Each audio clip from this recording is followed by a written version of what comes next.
Oh, I always enjoy the start for these African shows, finishing off on that amazing lion's roar. Good afternoon, everybody. Welcome to Africam. We are starting with this beautiful little group of female kudus. Are they kudus? I'm doubting myself. Yeah, they are kudus. It looks like there's maybe a young male there at the front. We are here at King's Camp in the Timbavati, a place I know well. Thank you all so much for joining us this afternoon. It is 4 o'clock on the 3rd of June, 4 o'clock here in sunny South Africa. And who have we got joining us today as the kudus are departing now from the water? W. Butcher, good morning from a sunny Toronto. Good morning, W. Butcher. Thank you so much for joining us. Always a pleasure.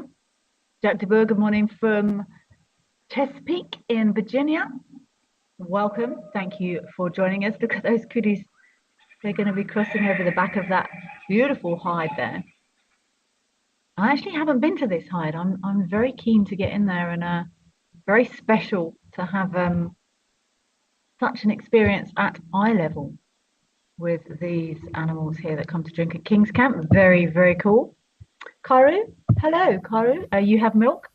And we have baby cheetahs. Look at these guys. Wow, they've grown so far. Listen to that. Bridget McKinney, hello, 36 degrees in Arizona today. Welcome from Arizona. Thank you for joining us. Jean Gale, good morning from Seattle. Looking like a perfect June day. You've got coffee. And you've forgotten the question you had. That's okay. We're going to be here for another 42 minutes for you to remember it. Please do send it through. We are indeed live and interactive. You are all very, very welcome to send your questions and comments and anything else you would like to through to us here. We will get through as many of them as we possibly can in the next 43 minutes. Look at these little cheetah cubs here at HESC, Historic Endangered Species Centre, with the lovely Tammy, who is doing a great job as mum. These little guys, we're not going to know if they're little boys or little girls till they're around about 6 months old. So for now, they will be cute little cubby. Ah, that's such a cute noise. The Powers, hi from Arizona. Our mum saying, come this way. She will be keeping them very, very close for quite some time. Jan Powers, hi from Arizona. Zygote, hello. African namaste, namaste to you too, Zygote. Oh, look.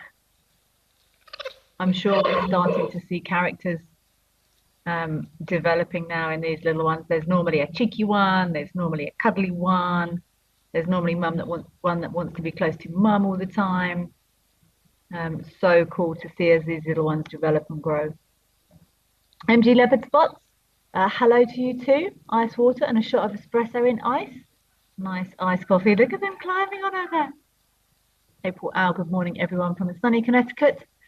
Turkey hens and tums outside your window as you drink your cherry iced tea and you're looking forward to the show. Thank you for being here, April Owl. Casper's Third Ghost, happy Tuesday to you too.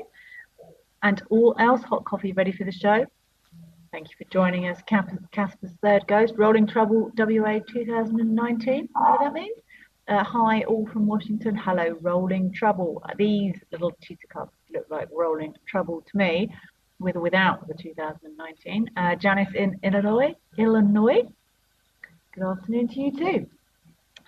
You love the show and we love you being here. Thank you for joining us. Onsonegro, good afternoon, evening, morning, Africaners. Good afternoon to you too. Mindy Tillipal, hi Mindy, how are you doing? You are here and you're officially retired. Congratulations on your official retirement. You are going to have lots of time to watch these little fluff balls grow and develop their characters.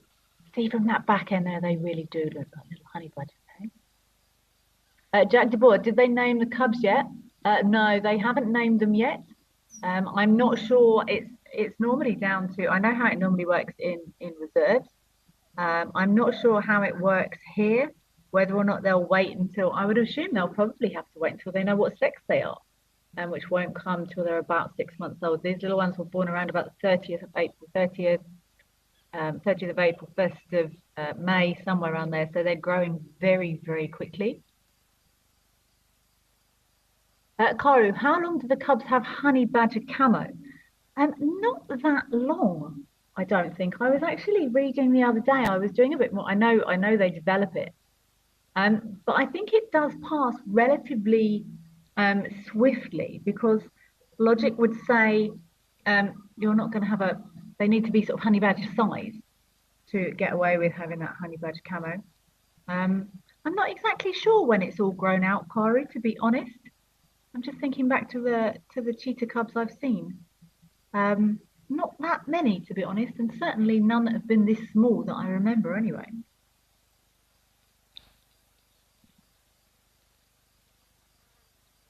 Oh, look. Like any babies, I'm sure I'm sure they're spending lots of time sleeping at the moment, lots of time sleeping, saving their energy to grow into big, strong cheetahs, just like their mum.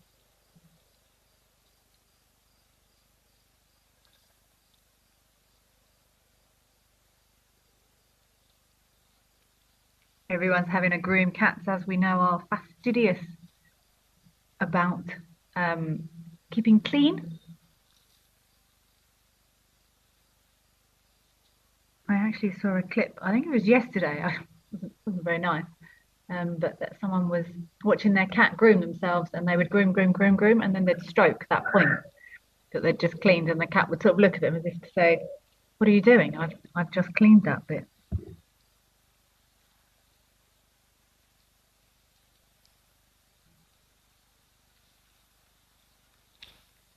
Negro, you're asking how the cheetah cub is with the eye problem. I do know there was one of these little ones. I think it was a problem with its left eye. Um, from what I understand, I think everything is all fine and well.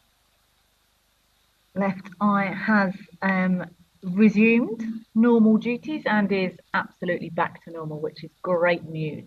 I'm just trying to I'm trying to think how quickly these little leopard cubs grow. I don't think they're gonna have that mantle past about 3 or 4 months, I wouldn't have thought, because once they get past honey badger size, it's not gonna be of any use to them. Oh, look at these little ones. Let's watch and see if they're going to settle down for sleep.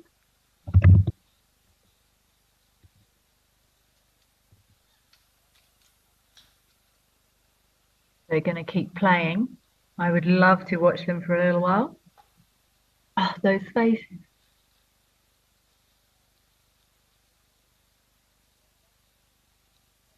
Mum will still be keeping them very close.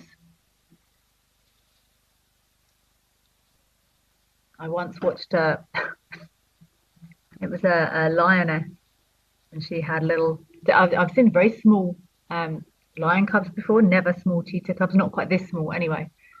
And she was trying to manage these little cubs, and one of them was running off, and she was grabbing it by the head very gently and picking it up and putting it back where it should be. And by that time, another one had run off, and oh, she was having an absolute nightmare of a time trying to keep all these cubs in one place.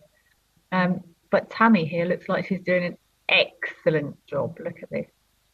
She's put all the little ones in one spot. And it looks like they're going to settle down for a nice afternoon snooze. Who was it? Someone said a minute ago about perfect June, looking like a perfect June day. June Gal, you said that. I've actually spent the last couple of days in nature, in the bush, and this light, the light I saw at I looked at the time, 4:30 yesterday, this time of year, but oh, that dappled soft light. You can just see it hitting the face of one of these cubs, but the light at this time of year, around 4:30, is absolutely beautiful. But I think little ones are having a sleepy sleep now.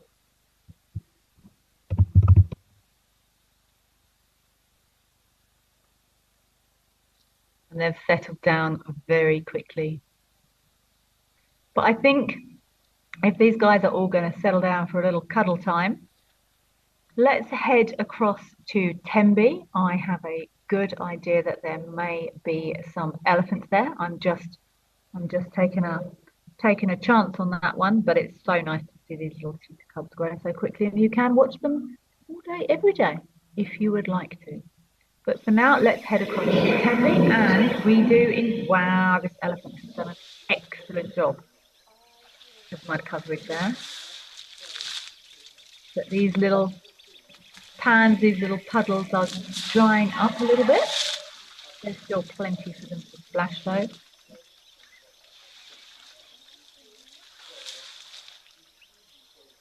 And I find it so interesting how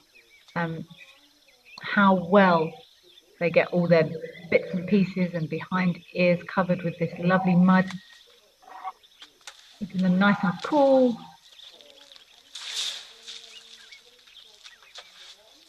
Getting all those fabulous underneathy bits there.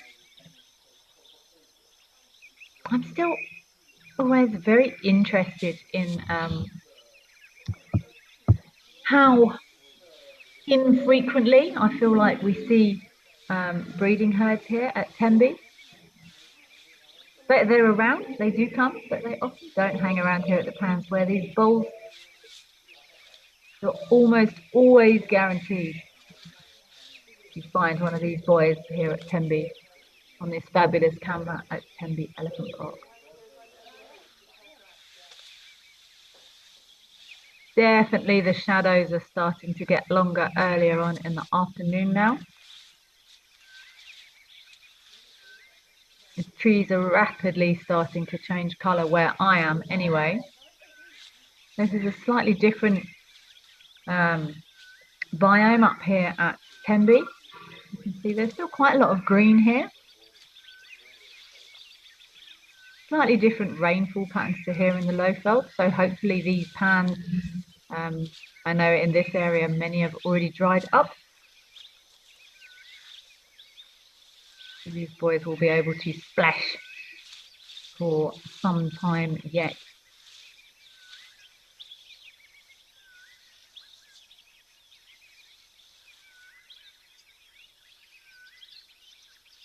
I'm just listening to that bird calling in the background.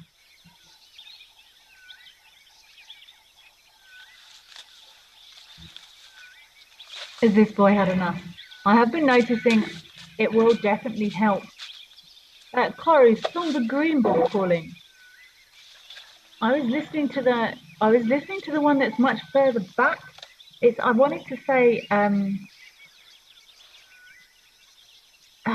it's really frustrating me. It's a tropical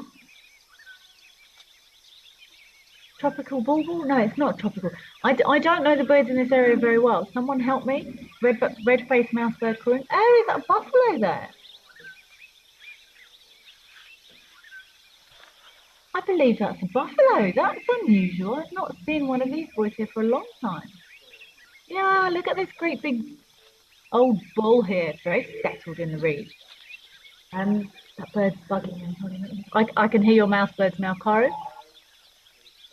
I think it was a... No, what's the other one? Oh my goodness, my birds are so rusty.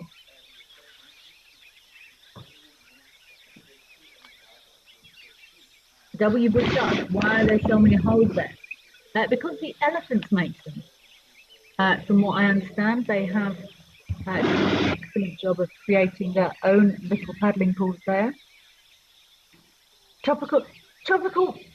I wanted to say tropical bulbul, but I'm not sure if they occur here. That was what my brain was telling me. Tropical bulbul. Southern bulbul. It's one of the bulbuls.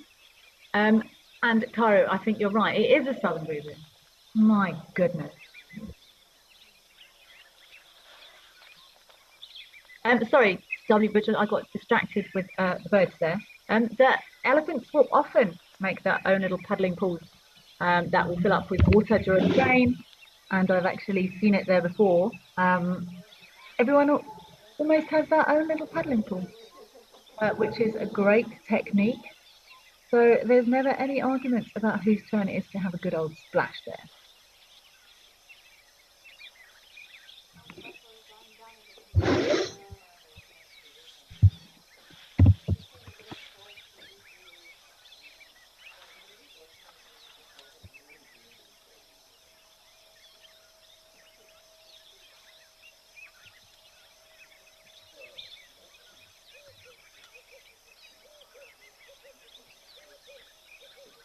That is a red-eyed dove.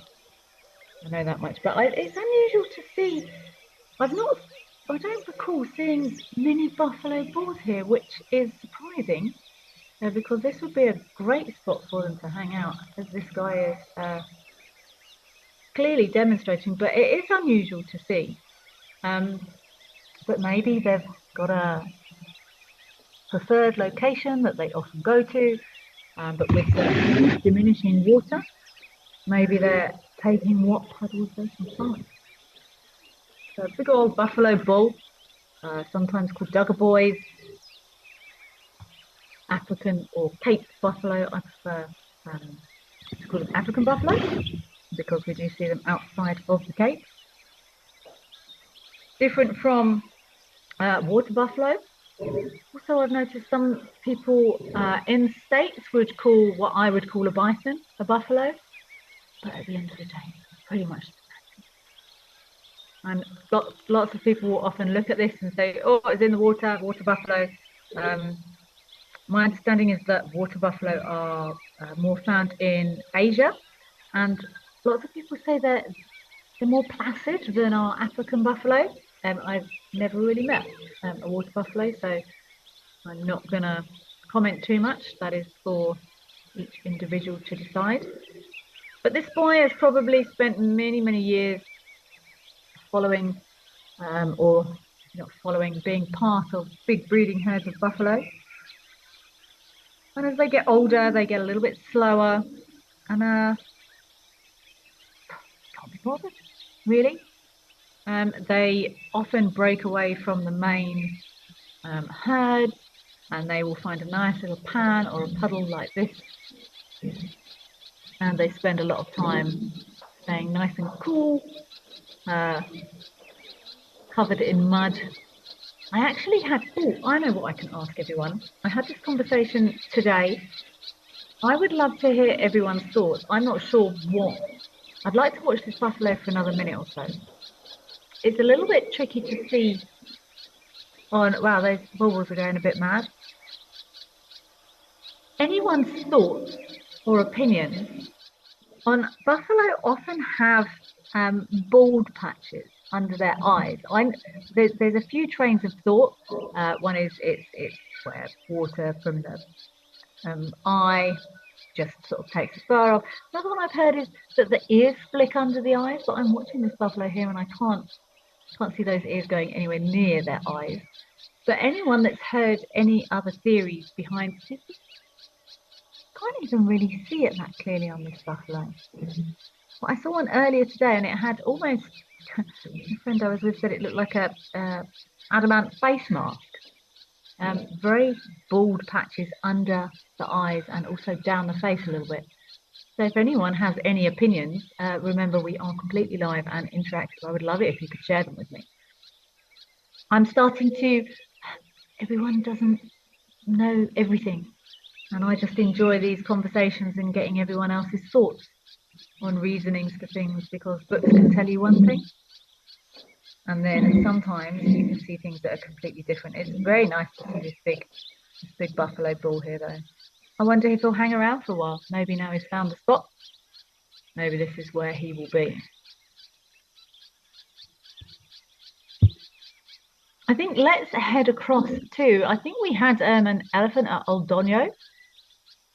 I do enjoy the light there. So I would love to see if we've still got that elephant across Eldono and see if this 4:30 in the afternoon light is hitting him. Ah, he's still there. Look at this boy. It doesn't look like there's many butterflies here now. There's been crazy amounts of butterflies here recently.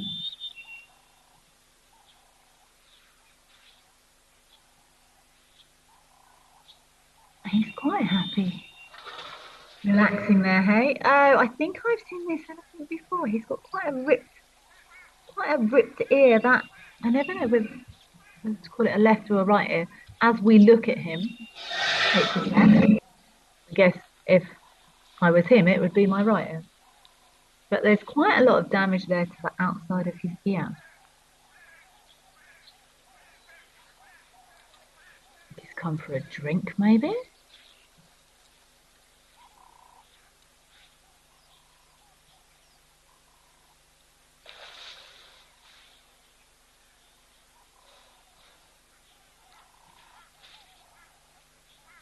Bridget McKinney, you think the naked bits on buffalo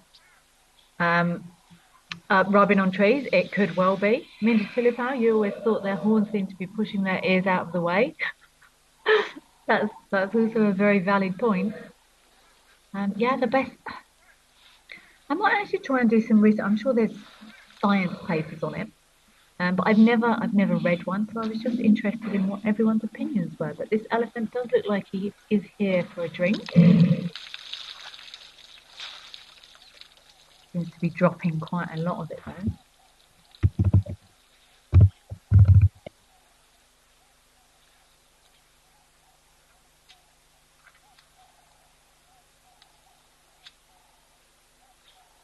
I love the microphones on these.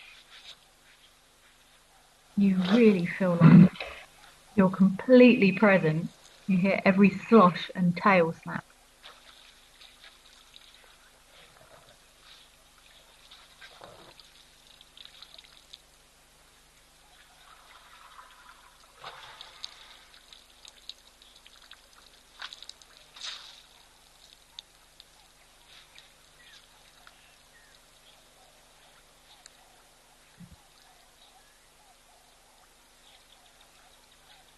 Oh, it's lovely and peaceful. I think we might have a. Oh, sorry, boy. So much for peaceful. I think we might have a herd of buffalo at Vic Falls. I would love. It's all about the buffalo today. It's not often we see big. Well, I haven't seen too many big herds of buffalo on these cameras, so I would love to pop across and have a look and see just how many buffalo we think we might have in this group across at Vic Falls. This boy is. Oh, this is. It's a real breeding group. Oh, look, there's plenty of them there. Look.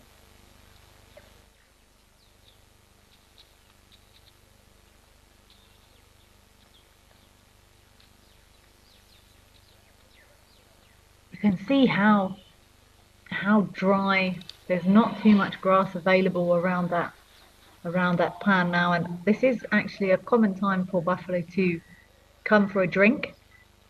They do often in the early mornings, and sort of as the afternoon is starting to close in, they will come for a drink, and then they will start disappearing back into the bush. Buffalo will sleep. They sort of lay down and rest at night. Often they will find a nice thick area, sheltered spot, and they will stop up for the night. Not always. I've also seen big buffalo drinking in the dark. Some of my favourite sightings of buffalo have actually been if you oh, look at that tiny one. Look how small that one is on the left hand side there. That is fresh out the box, that one. Just over to the left of the screen there. That can hardly walk. Its legs look ridiculous. Wow, that is a brand new baby.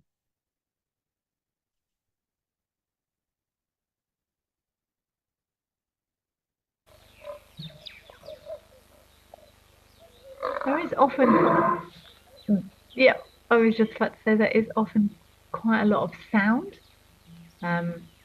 coming from big groups of buffalo. There's often discussions, shall we say.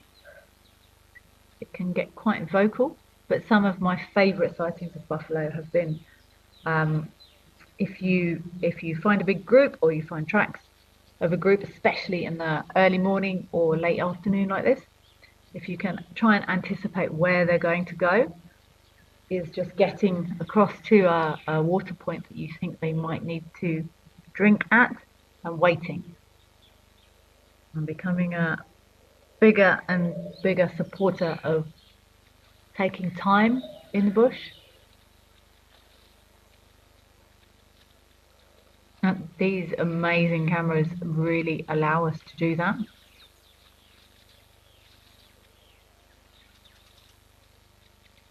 I found some of the best sightings I've ever had are just when I've been sitting, waiting, taking it easy.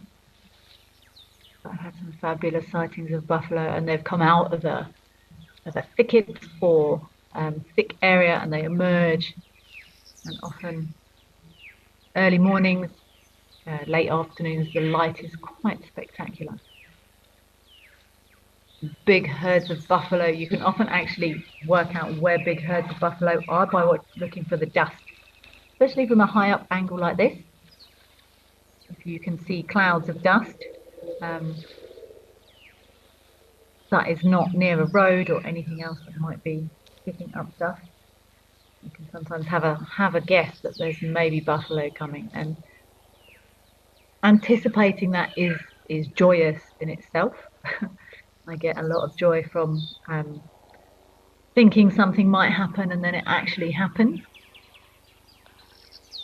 But that anticipation, and then you often don't know how many are in a group, and sometimes there's herds and herds of buffalo that will appear. Making best use of this remaining grass in the water here. Buffalo do feel the pressure in the winter. In lots of areas they are grazers, so when that grass has turned, they do lose condition. They will make best use of anything they can find, like this probably not the best grass here in the water. I'm not sure what type of grass it is in there, but they will utilize whatever they can wherever they can. And you see they're all had a drink. Often if people are talking about buffalo sightings in reserves on radios, people will often use the phrase, "Are they coming or going?" Because they so frequently they will come to drink, and then they leave. They sometimes hang around for a while. They will sometimes stand in the water. There's often some cool discussions, and then they leave and they melt back in to the bush. Oh, there's a lovely heron there. Hi. That's what. That heron got something in its mouth. It's not the most buffalo watching that one. Not the most tuneful, of course, the old heron.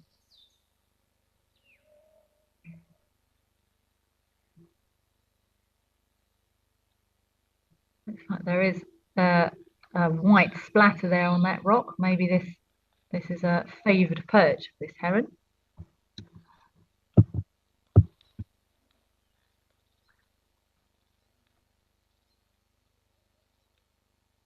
This bird will start probably also evening ablutions. Maybe doing some preening there. Very important to keep those feathers in tip-top condition.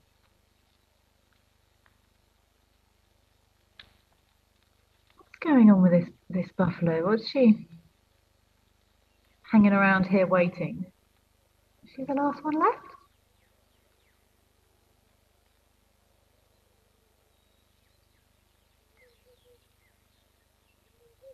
What are you doing here, girlie?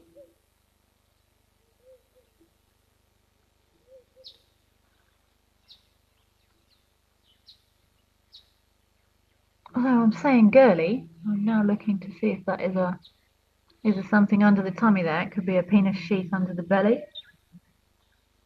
I've given up trying to get the right sex of animals unless it's extremely obvious.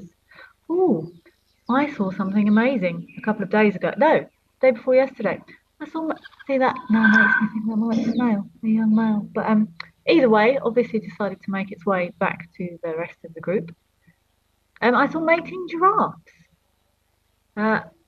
which is a very unusual thing to see. Not just the courtship, but the actual moment of copulation, which was quite. It was interesting. It was a little bit ungainly, but you just never know what you're going to find. It wasn't even in a reserve. It was while I was driving around the outside of a reserve, and they were inside. So you just never know what's going to turn up or when it's going to turn up. I think this heron's going to spend some time now preening. Blacksmith's lapwing just at the bottom there, also probably getting ready for bedtime, having a good stretch, getting ready to settle for the night.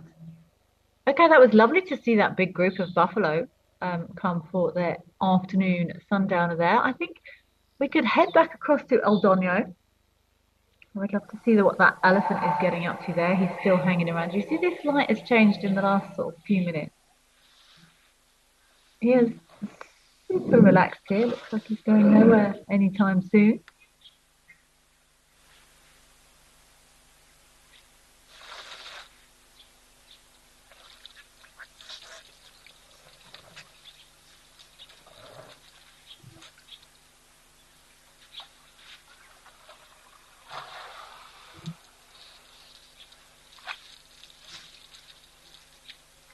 I would love to know. Oh, there's so many things I would love to know. But that to me looked like a fairly half-hearted attempt at a drink. And it makes me wonder why, like what's the purpose of things? I like to try and work out why. What's the purpose of this behaviour? And animals very rarely participate in behaviours that are not beneficial to them, because why would they? Whether it's emotionally beneficial, physically beneficial, whether they would benefit from acquiring more breeding rights. Look at that lovely crinkles on that. Beautiful camera shot there. You could almost touch him, right? But I do like to try and work out the reasons for behaviour. This is my passion now. Why? Why is something happening? And it's one of the reasons I enjoy doing these shows, because everyone joins in with questions.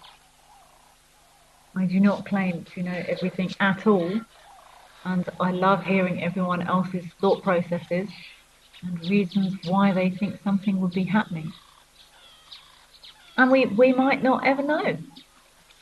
Why would an elephant just suck up a little bit of water and then almost put it in its mouth and then not do it properly? I'm sure they're fairly competent at drinking, but ours is not to reason why.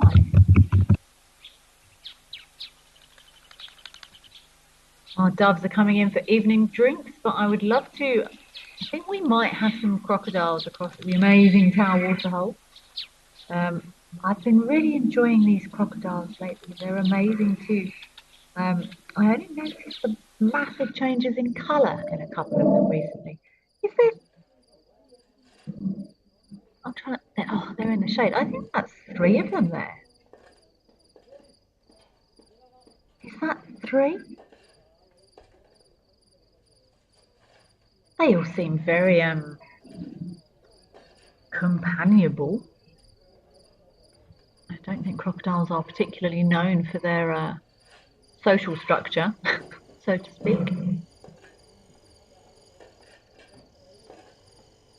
I also learnt recently that the colour of crocodiles can indeed be genetic and also occasionally environmental, as is so many things in the natural world. There are many reasons for most things.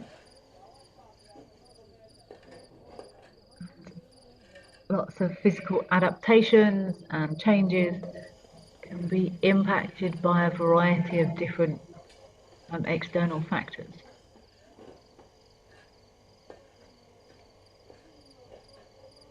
Although if you look at these crocodiles, they do all seem to have almost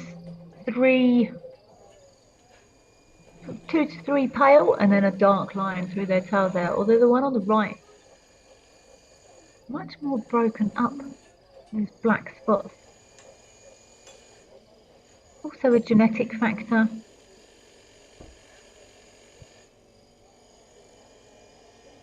But look how so social these crocodiles are all quite happy to sit here next to one another.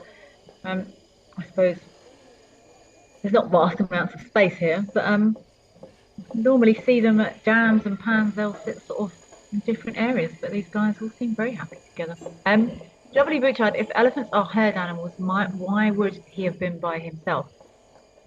I think well, it was a male, W. Butchart, and in elephant social structure, the way it normally works, I say normally because there's always variation, is youngish males, when they start reaching sexual maturity, they will become a little bit of a nuisance, to be perfectly honest. And it's strongly suggested to them, normally by, or can be by the matriarch of the herd, that they should probably go elsewhere and cease to make a nuisance of themselves.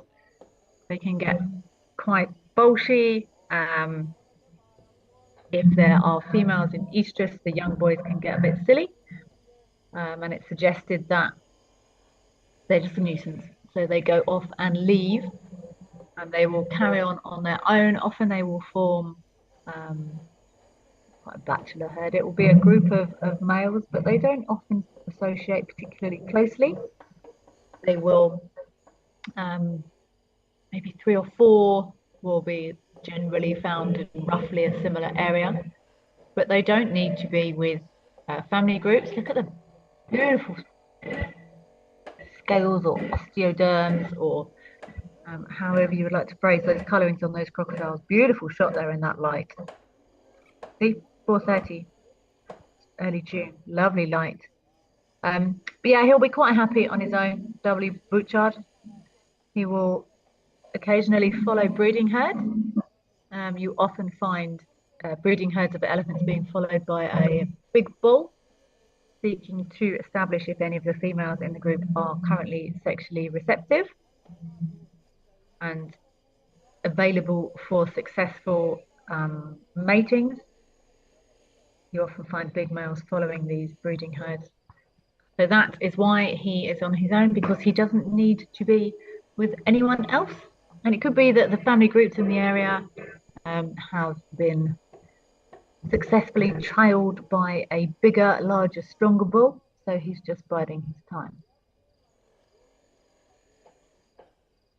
Lovely shots of these crocodiles. Might have a waterbuck across at the Serengeti. Beautiful colors on those crocs. Ah, look at these guys. Now, unless I'm mistaken, if we are up in the Serengeti, but yes, these are, I had this conversation with someone the other day.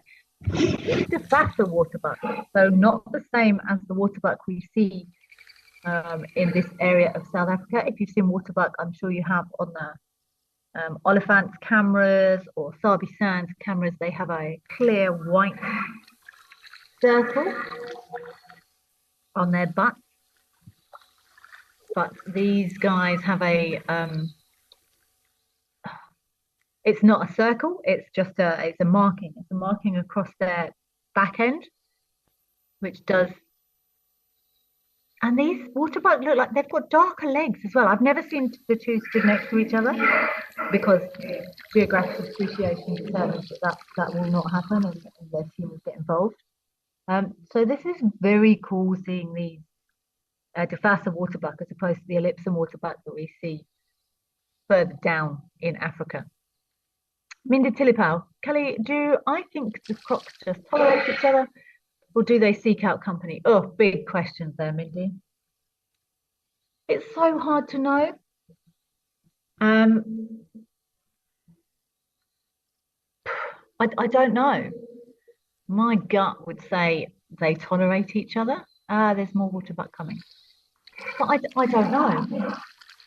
You don't tend to see, crocodiles like in family groups.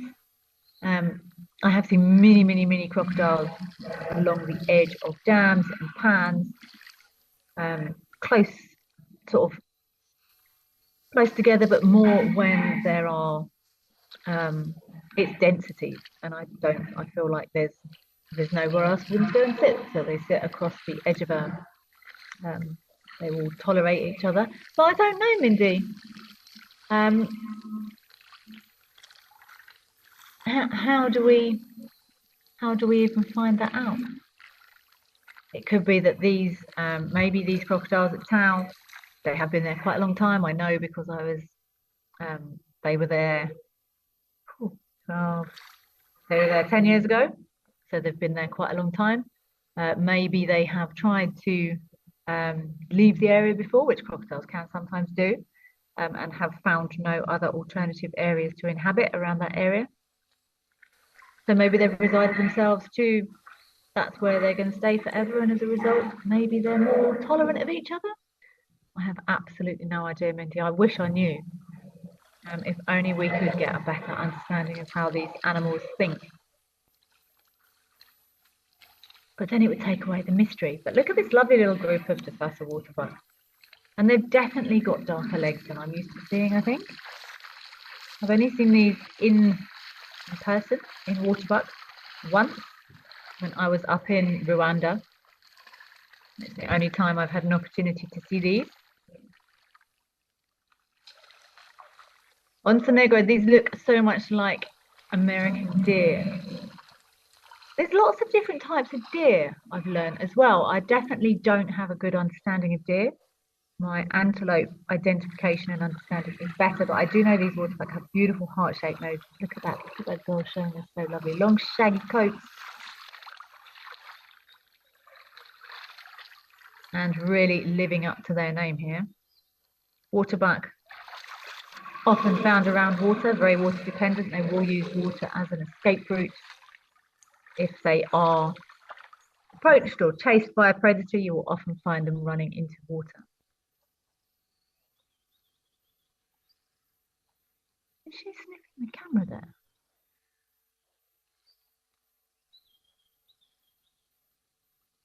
It definitely looks like she knows there's something there. Animals are incredibly intuitive and in tune with their surroundings. So it wouldn't surprise me at all if she is aware of that camera, but they certainly don't seem frightened by it. I'm sure they've probably been to this pan before. It does look like she winked at the camera as well. Maybe she's creating her show reel. Little one's a little bit more nervous, but yeah, I've never actually noticed that on these Tafasa waterbuck.